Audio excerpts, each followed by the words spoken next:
The world is saturated in media content, accessible via our multitude of devices, ever ready at our disposal. We now live in a time where work and play are no longer separate, as we incorporate both into our home life.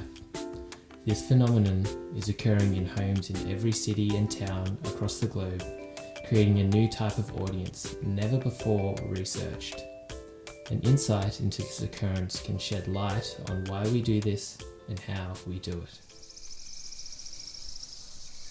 In a small 3-bedroom apartment in the city of Wollongong lives a pair of university students preparing for the upcoming exams. They spend long hours poring over notes and textbooks in the final frantic push before the summer break. Aidan is a second-year law student.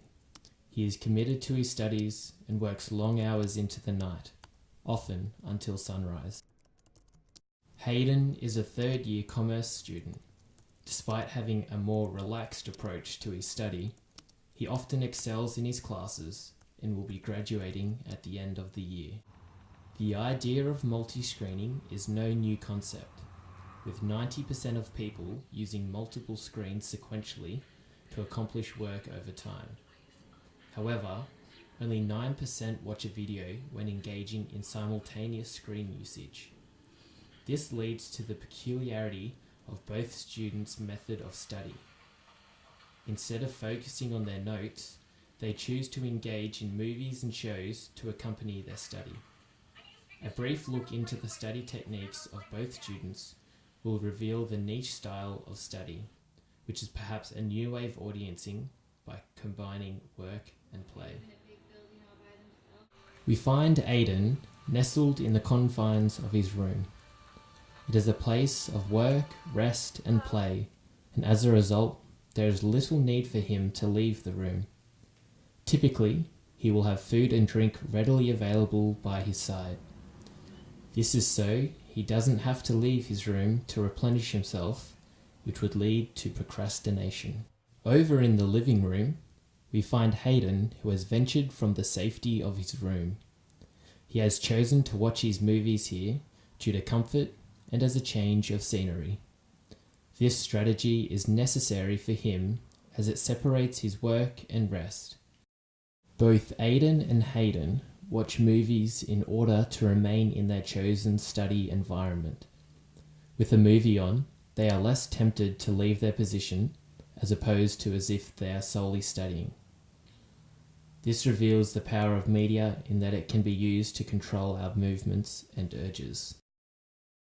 If Hayden does not have a movie playing, he will get bored easily and end up procrastinating for lengthy periods of time.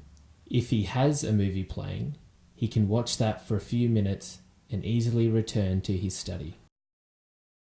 The length of the movie will dictate his study period. He will often study for the length of the movie and have a break between movies, where he can leave his study space and go elsewhere. This means that for him, most study periods last around 2 hours. For Aidan, making notes is a time-consuming process.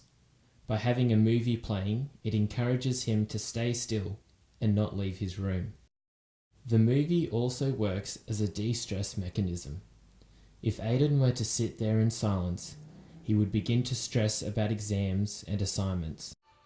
Winner of the Nobel Prize for Economics, Herbert Simon, said what information consumes is the attention of its recipients.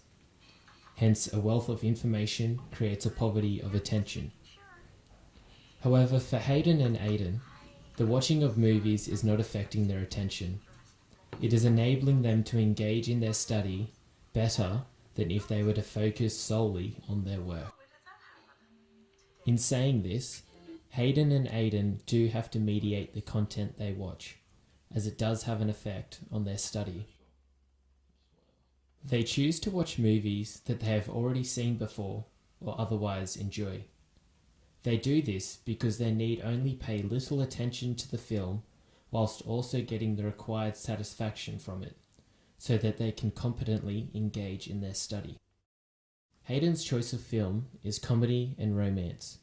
He prefers films that are less visual and more focused on what's spoken, usually jokes. Aidan will even choose a film he has very little interest in. Despite not being overly engaging for him, it has the same soothing effect on his study that an enjoyable film would have. There just needs to be a story going on. However, Aidan will avoid foreign films and quality films. If the film is in another language, he finds himself drawn away from his study to reading the subtitles, ultimately defeating the purpose. The same will happen if it is an interesting film. This documentary has been just a glance at the way people like Hayden and Aidan are using media in their own unique way for their own benefits.